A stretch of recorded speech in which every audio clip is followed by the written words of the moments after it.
Fala pessoal, beleza? Que bom que vocês estão aqui. Que bom que vocês estão aqui para mais um vídeo. Feliz 2024, o primeiro vídeo de 2024. Um vídeo que não vai ser muito longo, na verdade é só uma introdução e o conteúdo vem logo em seguida. Mas foi uma semana cheia de informações, cheia de aventuras também dos dois lados, principalmente do lado da verdade e do lado da mentira, né? O pastor André Valadão chamou a Igreja Adventista de seita, que é nada mais que uma verdade, e falou isso de forma pública, direta, para todo mundo ouvir. E o Rodrigo Silva não gostou da ideia e chamou o exército de, vamos dizer assim, ajudadores. Michelson Borges, Fala Sério e todos os outros aí, o Ellen White também, o Jefferson alguma coisa, para também dar uma força e ajudar o Rodrigo Silva aí a sustentar a defesa da organização de que o Adventismo não é uma seita. Muito bem. Não vou aqui me prolongar com relação à análise do que o Rodrigo Silva falou, porque o que ele falou foi para enganar evangélicos, ou enganar católicos, ou enganar ateus, todos eles, que não são adventistas. Quem é adventista ou é ex-adventista, sabe tudo aquilo ali é mentira. Mas algo mais importante do que isso, muito mais importante do que isso, é colocar os pingos nos is, como já dizia a Jovem Pan. Os pingos nos is. Uma coisa importante é a seguinte: Ellen White, na Igreja Adventista, ela é autoridade, ou seja, Ellen White é mais importante que Rodrigo Silva. Mas a verdade mesmo é que ela, como autoridade, é considerada uma profetisa que recebeu mensagens de Deus. Aliás, o Rodrigo Silva disse que Ellen White mereceria um título honoris causa, como teóloga, ou talvez uma grande pessoa no nome da teologia mundial. Acredite se quiser, ele disse isso. Olha só. Em que pese que os adventistas do sétimo dia acreditamos que ela tem um dom profético, eu vou deixar de lado esse detalhe do dom profético e vou analisar Ellen White apenas do ponto de vista de uma escritora. Como escritora, ela mereceria um título honoris causa de doutora em teologia. Ela mereceria um título honoris causa de doutora em teologia só pelo que ela estabeleceu o framework do grande conflito. Bom, como você acabou de ver da própria boca do Rodrigo Silva, ele defende a ideia de que Ellen White mereceria um título na área de teologia. Pois é, por isso que nós separamos apenas alguns exemplos, 50, para você degustar e ver quem está falando a verdade, a palavra de Deus ou a profetisa e o pupilo dela, Rodrigo Silva, incluindo todos os pastores adventistas que defendem que a Igreja Adventista só segue única e exclusivamente a Bíblia. Será verdade? Então, acompanhe aí 50 heresias que o Rodrigo Silva defende. Os seres humanos irão se prostrar e adorar Ellen White e os 144 mil no céu. Deus ama os 144 mil porque eles lavam os pés uns dos outros e se beijam com o beijo santo. Os 144 mil estavam todos selados e perfeitamente unidos. Em suas testas estava escrito: Deus, Nova Jerusalém, e uma estrela gloriosa contendo o novo nome de Jesus. Em nosso estado feliz e santo, os ímpios ficaram enfurecidos e avançariam violentamente para nos agarrar e nos lançar na prisão, quando estendíamos a mão em nome do Senhor, e eles caíam impotentes no chão. Foi então que a sinagoga de Satanás soube que Deus nos havia amado, pois éramos capazes de lavar os pés uns dos outros e saudar os irmãos com um beijo santo, e eles adoraram aos nossos pés. Christian Experience and Teachings of Ellen G. White, página 58. Adão foi enganado por Satanás? Satanás, que é o pai da mentira, enganou Adão de maneira semelhante, dizendo-lhe que ele não precisava obedecer a Deus, que ele não morreria se transgredisse a lei. Evangelismo, página 598. As mulheres são espiritualmente mais fracas do que os homens? Satanás escolhe as mulheres, pois ele pode usá-las com mais sucesso do que os homens. Ellen White, Manuscript 29, 1911, página 13. Nossos pecados não são apagados até depois do juízo investigativo. Mas De acordo com a infalível palavra de Deus, cada homem será julgado e recompensado de acordo com as suas obras, e somos advertidos a falar e a agir como aqueles que serão julgados pela lei da liberdade. Quando o pecado foi arrependido, confessado e abandonado, então o perdão é registrado contra o nome do pecador, mas seus pecados não são apagados até depois do juízo investigativo. Ellen White, The Signs of the Times. Até 1850, o trabalho de investigação de Jesus nos casos dos crentes estava quase concluído. Então vi que o irmão Edson deveria cingir toda a armadura e estar pronto, pois uma jornada estava diante dele e que almas precisavam de ajuda e que o trabalho de Jesus estava quase concluído no santuário. Ellen White, Manuscript Releases Volume 6, página 250. Ellen White disse que Deus permitiu que ela visse Satanás e ela o descreveu para os adventistas. Foi-me então mostrado Satanás como ele era, um anjo feliz e exaltado. Depois foi-me mostrado como ele é agora. Ele ainda mantém uma forma majestosa. Seus traços ainda são nobres, pois ele é um anjo caído. Mas a expressão de seu rosto está repleta de ansiedade, cuidado, infelicidade, malícia, ódio, travessura, engano e todo mal. Aquela testa que um dia foi nobre, eu observei especialmente. Sua testa começou a recuar desde os olhos para trás. Vi que ele se tinha comportado de tal maneira por tanto tempo que todas as boas qualidades foram rebaixadas e todos os traços maus se desenvolveram. Seus olhos eram astutos, sorrateiros e mostravam grande penetração. Seu corpo era grande, mas a carne pendia frouxamente em suas mãos e rosto. Ao contemplá-lo, seu queixo estava apoiado em sua mão esquerda. Ele parecia estar em profundo pensamento. Um sorriso estava em seu rosto, o que me fez tremer. Estava tão cheio de malícia e astúcia satânica. Ellen White, Spiritual Gifts, Volume 1. Ellen White escreveu diversas vezes que não se pode dizer "estou salvo". Essa classe afirma que Cristo veio para salvar pecadores e que ele os salvou. Tal ensinamento é um grande engano. Bible Echo, volume 12, número 6, 1897. Aqueles que aceitam o Salvador, por mais sincera que seja sua conversão, nunca devem ser ensinados a dizer ou sentir que estão salvos. Isso é enganador. Aqueles que aceitam Cristo e em sua primeira confiança dizem: "Eu estou salvo", correm o risco de confiar em si mesmos. Eles perdem de vista sua própria fraqueza e sua constante necessidade de força divina. Christ's Object Lessons, página 155. Nenhum homem pode dizer que está salvo até ter suportado testes e provações, até ter mostrado que pode vencer a tentação. A coleção Kress, página 120. Ellen White, e como ela ensinava sobre o recebimento do selo de Deus.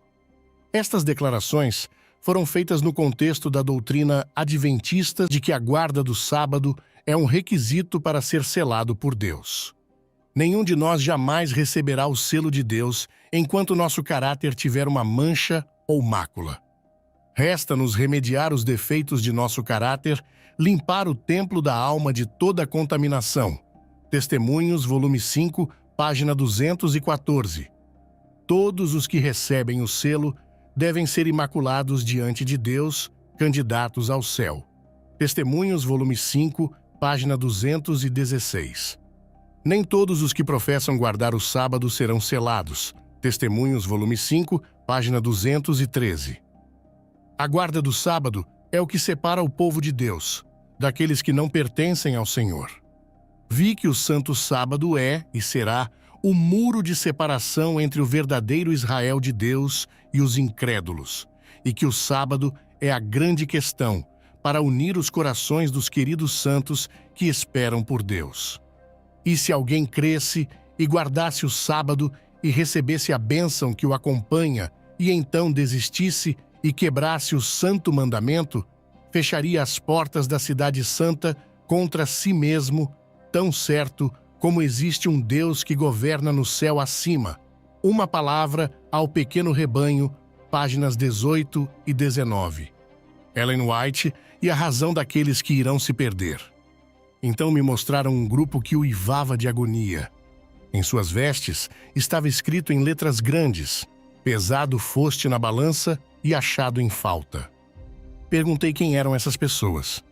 O anjo me disse: estes são os que uma vez guardaram o sábado e o abandonaram. Eu vi que eles tinham bebido das águas profundas e sujado o resto com seus pés, pisoteando o sábado, e foi por isso que foram pesados na balança e considerados em falta. Primeiros Escritos, página 37. Ellen White e os adventistas identificam Satanás como o bode expiatório que no final, na segunda vinda de Cristo, sofrerá por todos os pecados da humanidade. Na verdade, isso transforma Satanás naquele que irá pagar a pena pelos pecados da humanidade e carregar sobre si todos os pecados do mundo. Ellen White confirma esse ensino. Satanás suportou não apenas o peso e a punição de seus próprios pecados, mas também dos pecados do exército redimido que havia sido colocado sobre ele. E ele também deve sofrer pela ruína das almas que causou. Primeiros Escritos, páginas 294 e 295. Quando os tempos de refrigério vierem da presença do Senhor, então os pecados da alma arrependida que recebeu a graça de Cristo e venceu pelo sangue do Cordeiro serão removidos dos registros do céu e serão colocados sobre Satanás, o bode expiatório, o originador do pecado, e não será mais lembrado contra ele para sempre. Signs of the Times, 16 de maio de 1895. Ellen White revela o sistema de segurança celeste e como Deus pode impedir que invasores entrem no céu. A perfeita ordem e harmonia na Cidade Santa. Todos os anjos que são comissionados para visitar a Terra possuem um cartão dourado, que eles apresentam aos anjos nos portões da cidade quando passam para dentro e para fora. Primeiros Escritos, página 39. Ellen White aposta alto e diz que seus escritos ou são de Deus ou do diabo e que não existe meio termo. Deus não faz nada em parceria com Satanás. Meu trabalho nos últimos 30 anos carrega o selo de Deus ou o selo do inimigo. Não há trabalho pela metade na questão. Os testemunhos são do Espírito de Deus ou do diabo. Ao se posicionar contra os servos de Deus, você está fazendo um trabalho ou para Deus ou para o diabo. Testemunhos, volume 4, página 230. Ellen White afirmou que algumas raças humanas presentes hoje são o resultado da reprodução entre humanos e animais. Todas as espécies de animais criadas por Deus foram preservadas na arca. As espécies híbridas, que não foram criadas por Deus e resultaram da amálgama, foram destruídas pelo dilúvio.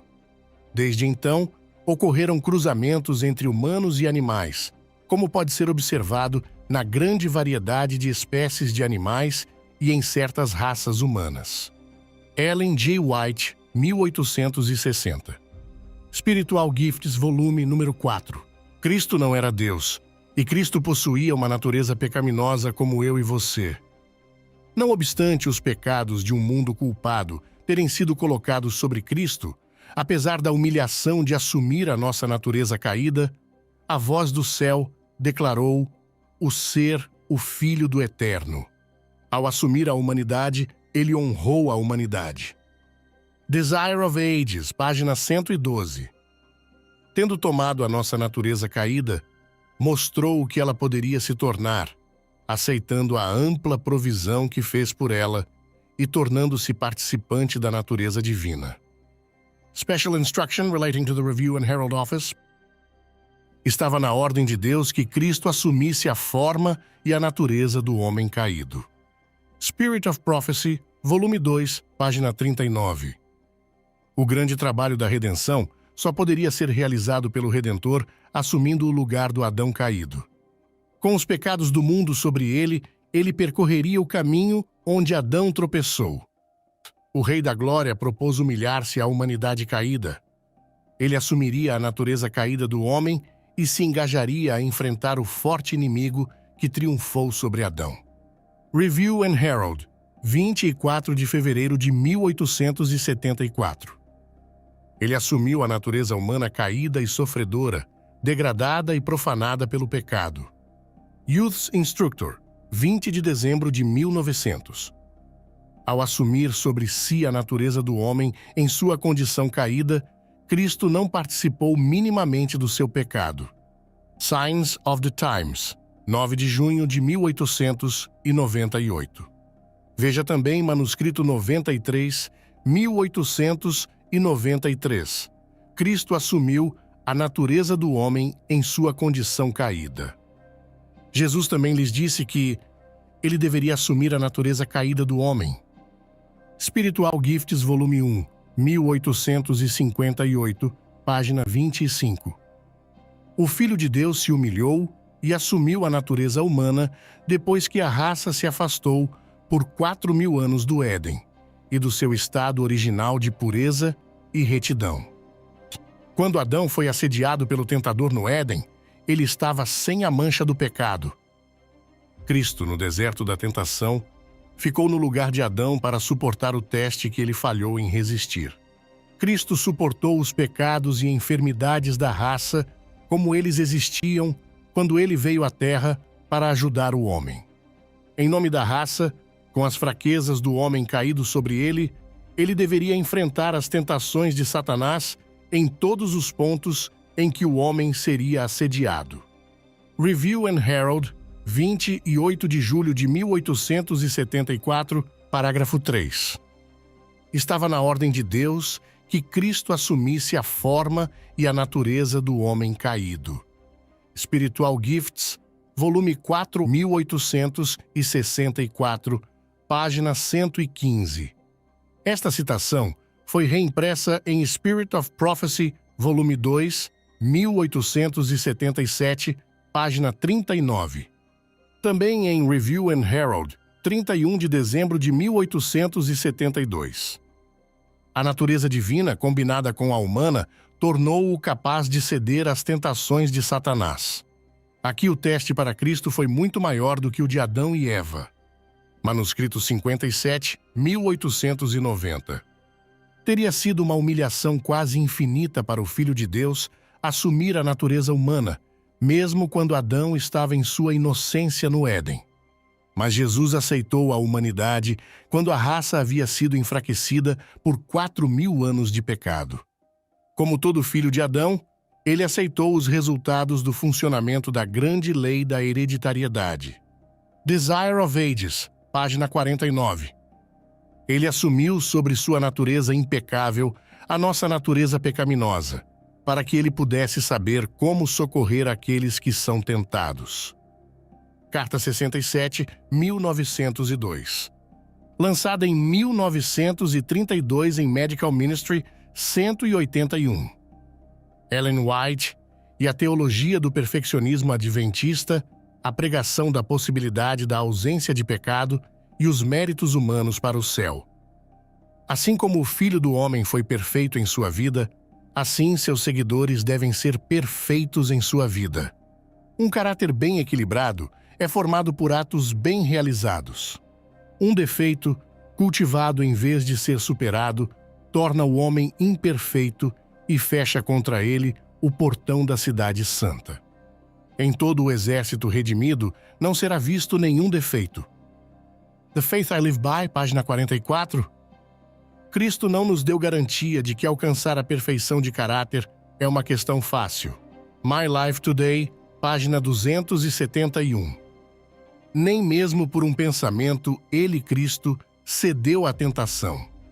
Assim pode ser conosco. Desire of Ages, página 123. Para deixar Jesus entrar em nossos corações, devemos parar de pecar.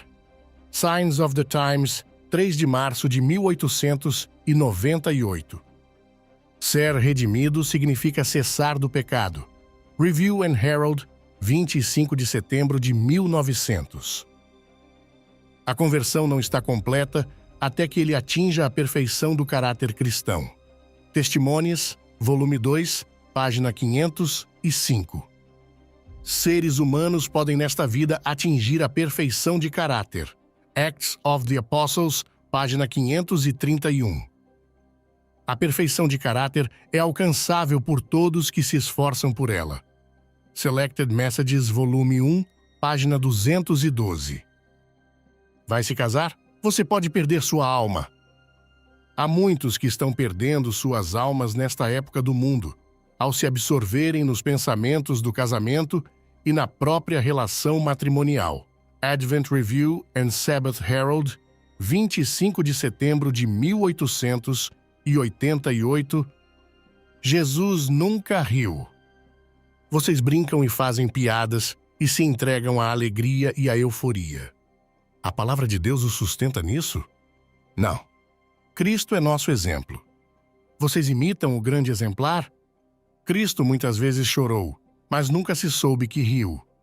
Não digo que seja pecado rir em qualquer ocasião, mas não podemos nos desviar se imitarmos o divino padrão infalível.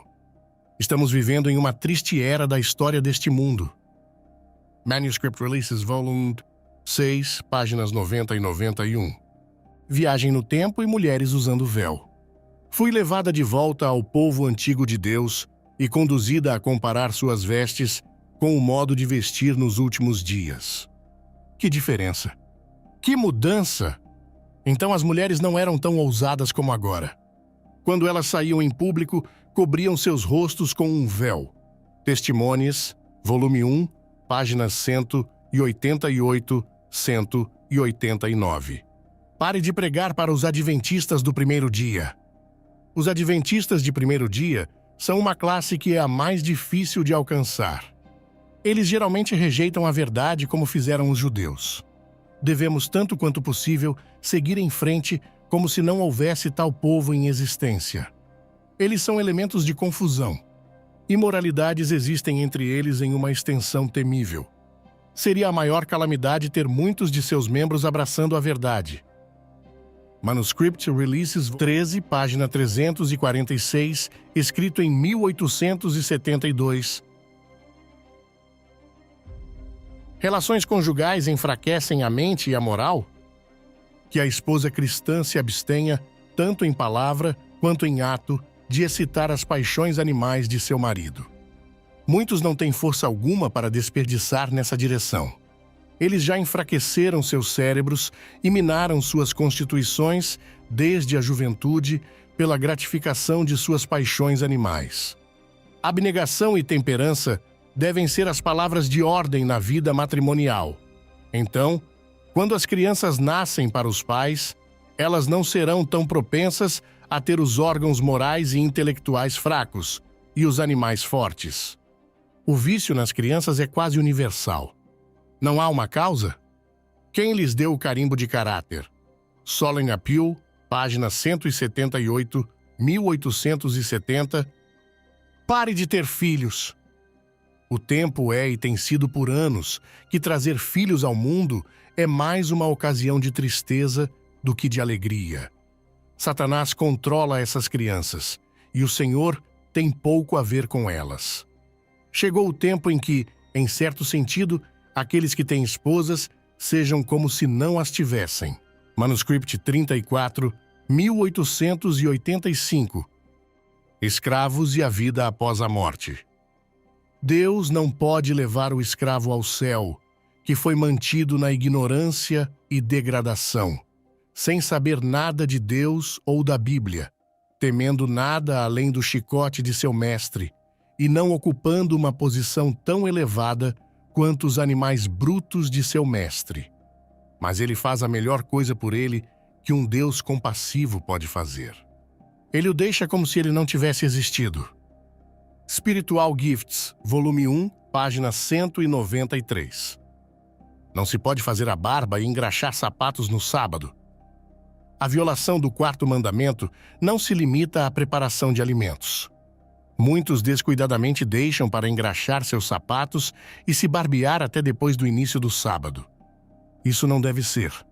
Se alguém negligencia fazer tal trabalho em um dia útil, deveria ter respeito suficiente pelo tempo santo de Deus para deixar suas barbas por fazer e seus sapatos ásperos e marrons até que o sábado passe.